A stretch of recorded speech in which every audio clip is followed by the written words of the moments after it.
Welcome back to the 10-minute round. It's a little late in the week for this episode to be dropping. I've been really busy. I've spent all week trying to take the perfect selfie. I have a tiny dumbbell. I have some string.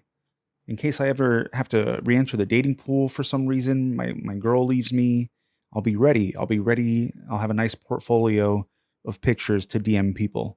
But it is Dustin Poirier versus Max Holloway. It is the main event of UFC 318. It's happening in New Orleans, Louisiana. The Smoothie King Center, I believe is what it's called.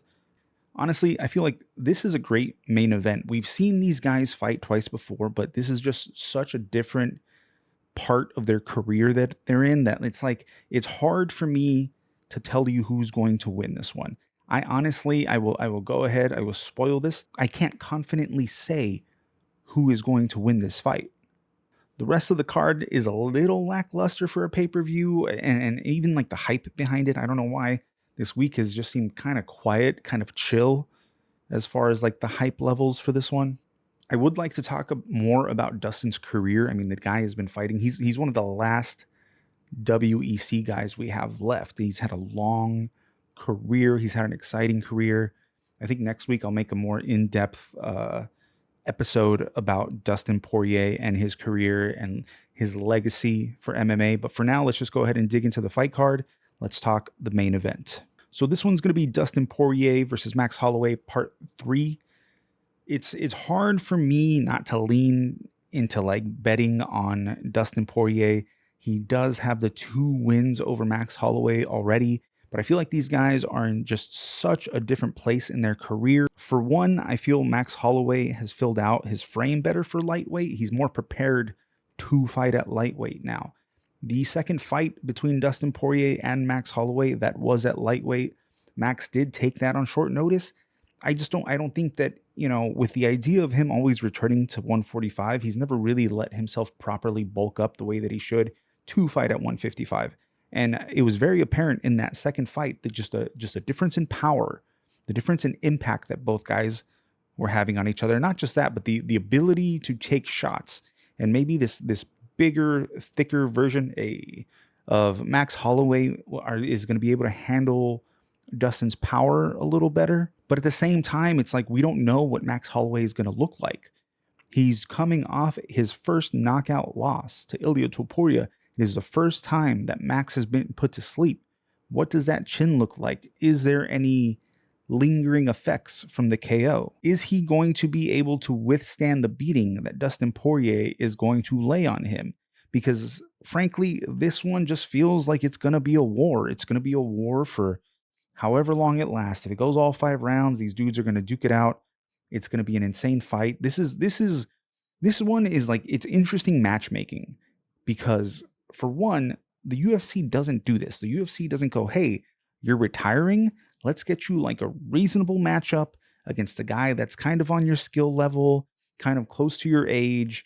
We'll just send you out off into the sunset, with a reasonable fight. This is not what the UFC does. This is not how it operates. Generally, when a guy is retiring from the UFC goes, hey, here's this opponent. Here's a guy that's 20 years younger than you that has been finishing everybody in 2 minutes. This is the guy that you're going to have to fight if you want to retire, because we need to build somebody off of your name. You can't just leave here scot-free. There is no happy endings in the UFC.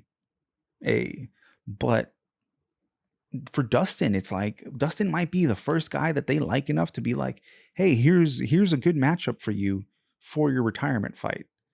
Not this guy that's going to absolutely bulldoze you and nearly decapitate you. That's not what you get. Look at the Anthony Smith treatment. He didn't get this.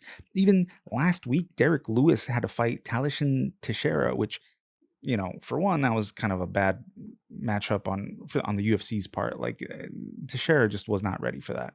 He was not ready for the balls to be hot. But the UFC wants to build somebody off your name. They want to be able to make money off the next guy, so you don't get the nice retirement fight in the UFC. So what they're doing for Dustin Poirier here is unprecedented. It's just, it's different. It's making me slightly uncomfortable, if you will. And going into this one, Max Holloway is a slight favorite, which to me it's not insane, I guess, maybe because of where these guys are in their career. But Max Holloway is coming off the KO. He is the one that's, he's still kind of moving into the weight class. And as far as like who's going to win in this one, I honestly feel like this one is a coin flip. I don't know what to expect. There's so many factors here. There's, the emotions that Dustin Poirier is going through. This is one final walk. He's over here making videos, reading letters of people saying nice things to him. Like the dude has to get into killer mode, and he's over here tearing up over letters from Theo Vaughn. There's also the factor of Max Holloway coming off the KO. What's Max going to look like? I don't know who's going to win this fight. I genuinely don't know who's going to win. If I had to pick, I would have to lean towards Dustin just because he's won the first two, just because when he's in these types of fights where it's just a pure striking battle, he's going to have a little bit of that difference in power from Max. Max Holloway also did Justin Gaethje, a current top contender in the 155 division. He kind of did Justin Gaethje dirty not that long ago. So who knows what this is going to look like. This is kind of one where I'm just going to sit back and I'm just going to enjoy it.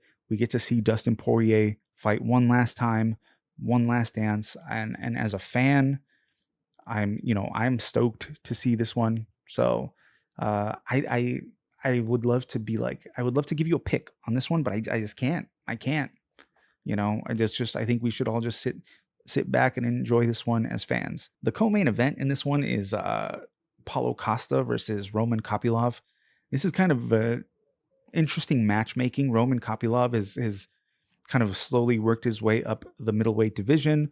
Paulo Costa, he has not quite looked the same ever since Israel Adesanya inserted him from behind, I guess you could say. I don't really know what to expect out of this one either. I feel like from what we've seen most recently in their careers, I want to kind of say that Roman Kopylov, he's a fantastic striker. He's very technical. I think he can beat Paulo Costa, but Paulo Costa is just durable. He hits like a truck. That is what he brings to the table. This is kind of a weird matchmaking here. Like I think that Roman's on his way up. Like for Paulo Costa, he just seems to be on a downward spiral in his career. He's 1-4 in his last 5 fights. This guy used to be terrifying. Israel just seemed to take something out of him. He kind of took some of that invincibility away. Like this is a guy that I watched in person go, to war with Yoel Romero. He went to war, and we haven't seen that guy ever since he's become, maybe the whole secret juice thing, he's a bit of an online comedian now. I don't know, man. I don't know what happened to Paulo. He's over here talking about like, I'm going to bring the Paulo of the past back.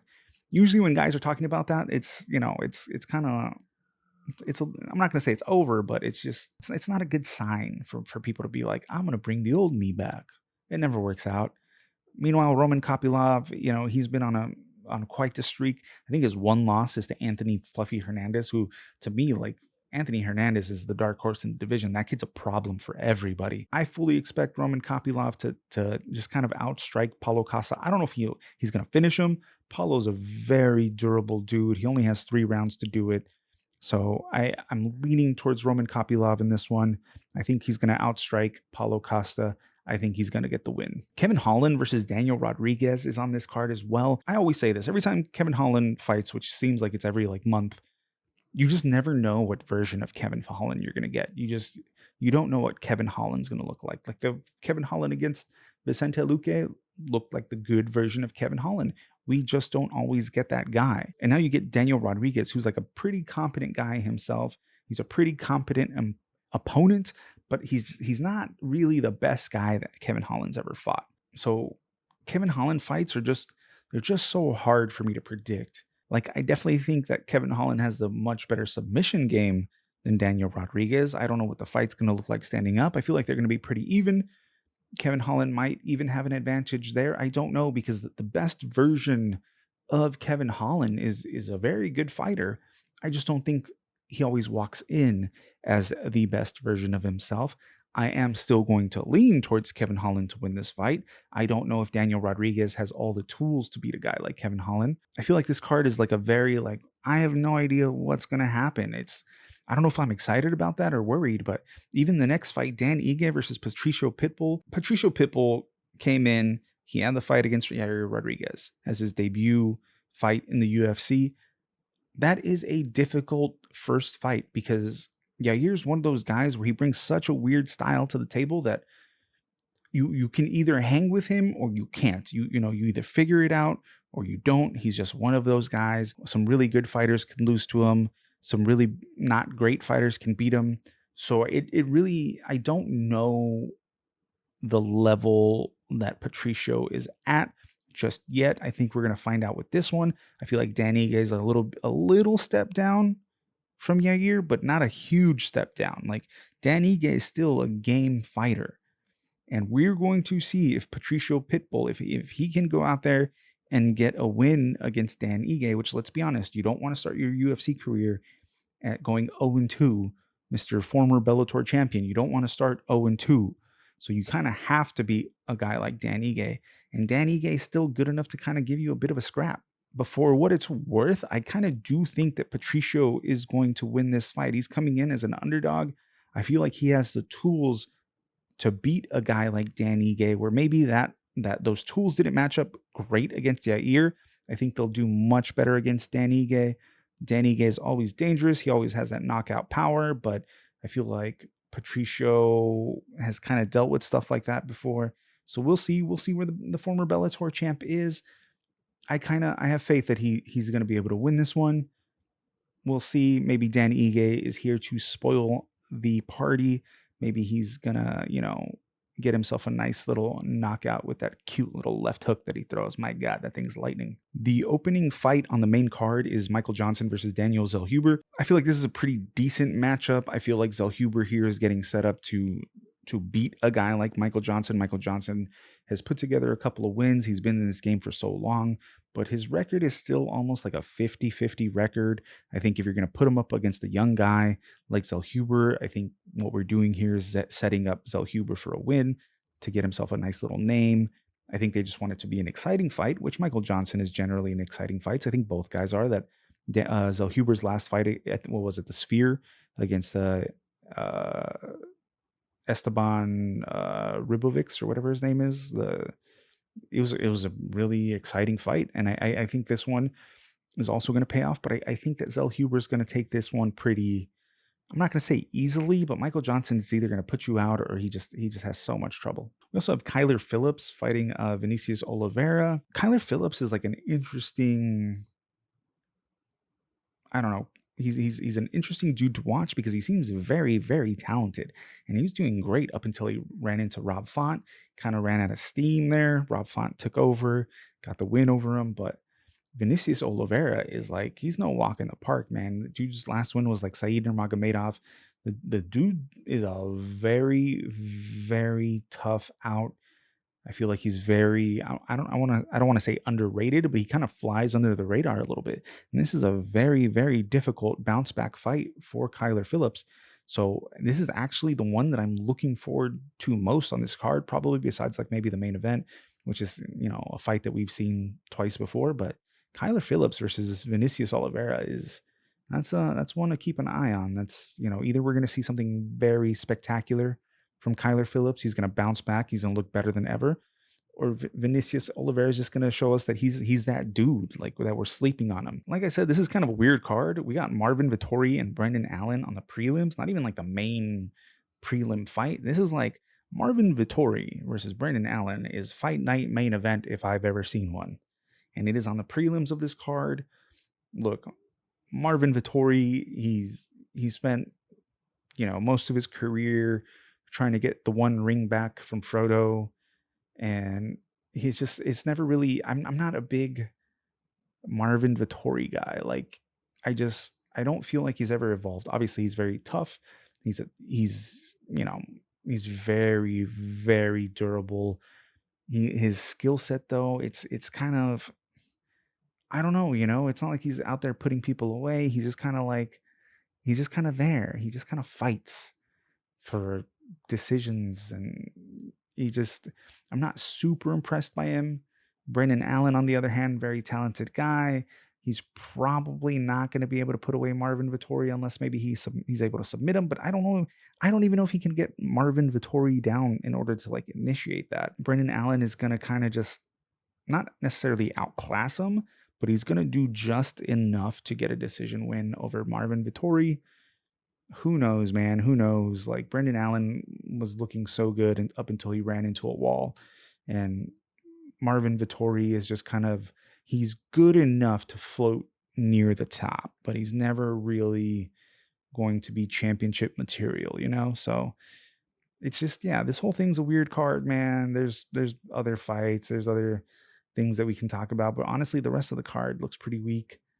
Um, I'm gonna do a more in-depth episode about Dustin Poirier.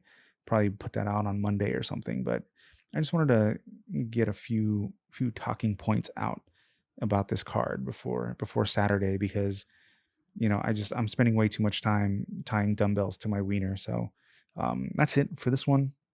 I'll talk to you next time. We'll catch up later. Peace.